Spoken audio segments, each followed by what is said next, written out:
All right, we're about to dive into the story of the Houston swimming pool market. But trust me, this isn't just about pools. This is a fascinating, real-world case study of what happens when an entire industry's core customer base just seems to vanish. It's a really powerful lesson in how businesses have to adapt or die in the economy we're living in today. So let's start with the central mystery here. Just a few years ago, Houston pool builders couldn't even answer the phone fast enough, they were so busy. Today, well, it's a completely different story. The average family, their bread and butter customer, has basically disappeared. The big question is, why? Okay, here's our first clue. Permits for new pools in the Houston area are down 8% year over year. Now that's a pretty significant drop. It signals that the market is fundamentally changing, but that number doesn't make any sense until you see this next one. And here's the paradox. While fewer pools are being built, the average cost has absolutely exploded to over $100,000. How is that possible? How can the number of sales be down while prices are just skyrocketing? Let's solve this little economic puzzle. The answer to all this lies in a concept called the hollow middle. This one economic force explains exactly what's happening, and not just with pools in Houston, but in a lot of industries all across the economy right now. So here's the crucial point. The middle of the market has been completely carved out. With interest rates rising, that average family just can't afford the financing for what used to be, say, a $60,000 project. They've been totally priced out, and that leaves this big, empty gap. This really makes the problem crystal clear. Back in 2021, a buyer can get a loan at maybe 3%, making the dream totally affordable. But today's buyer? They're facing rates as high as 15%. So what was once a dream is now pretty much a financial nightmare for the average family. The math just doesn't work for them anymore. So, if your main customer is just gone, what do? You adapt. The smartest companies in Houston have stopped trying to sell to everybody. Instead, they're using this really precise strategy, focusing only on the 5 types of buyers that were actually still in the game.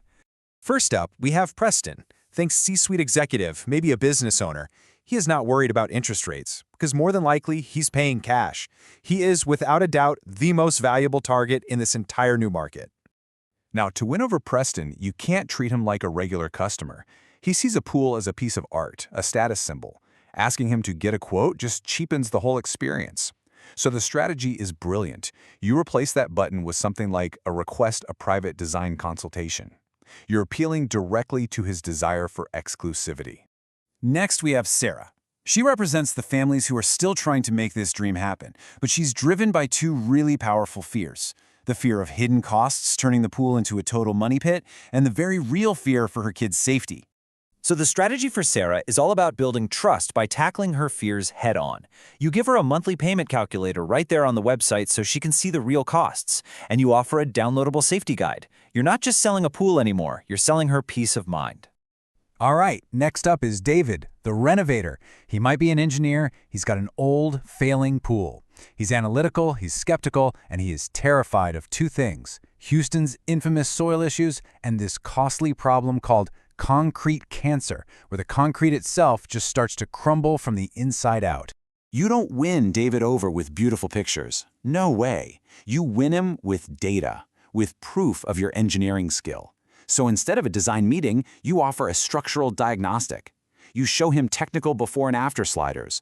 You're speaking his language, and that language is all about competence. Now we're going to shift gears to the business-to-business market. Meet Marcus. He's a custom home builder. He's not the end user, he's a professional partner. And he cares about one thing above pretty much everything else: his schedule. See, a pool builder who causes delays could cost Marcus thousands of dollars. So the solution? Make his life easier. A password-protected builder portal where he can instantly get legal documents like lien waivers and check on project timelines. That's an absolute game changer. It shows you're not just some vendor, you're a reliable partner. Our final persona is another B2B partner, Elena, the landscape architect. She's the creative visionary, and her biggest fear is that a builder is going to come in, cut corners, and compromise her artistic design just to save a few bucks. The key with Elena is respect. She fears what they call value engineering, which is basically code for a contractor cutting corners on her design to save money. So, you position your company as a technical expert that brings her vision to life, not one that waters it down. A call to action like submit plans for feasibility review shows her you're a collaborator, not just a laborer. So, what's the common thread through all of this? In this new market, trust is everything. And trust isn't built with vague promises about wellness anymore. It's built by proving your technical competence, especially when you're dealing with these deep-seated local fears. Take Houston's infamous gumbo clay soil. It expands and contracts, and it cracks foundations. Instead of hiding from it, the smart builders are marketing their solution directly.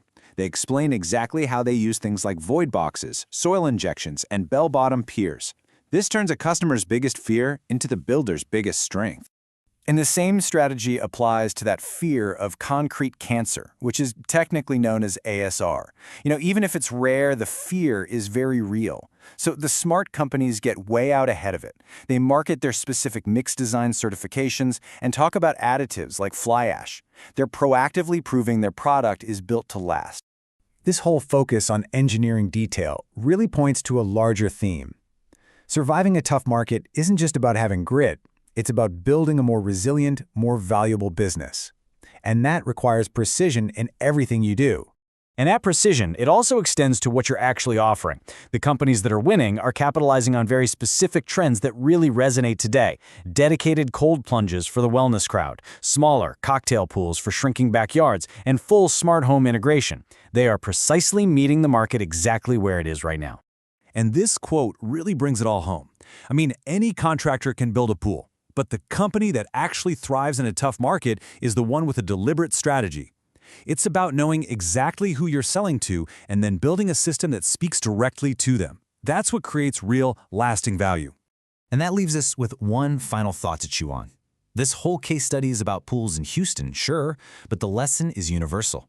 In a world that's constantly changing, it forces all of us to ask, is the way we're approaching things built for the world that was or the one that's coming?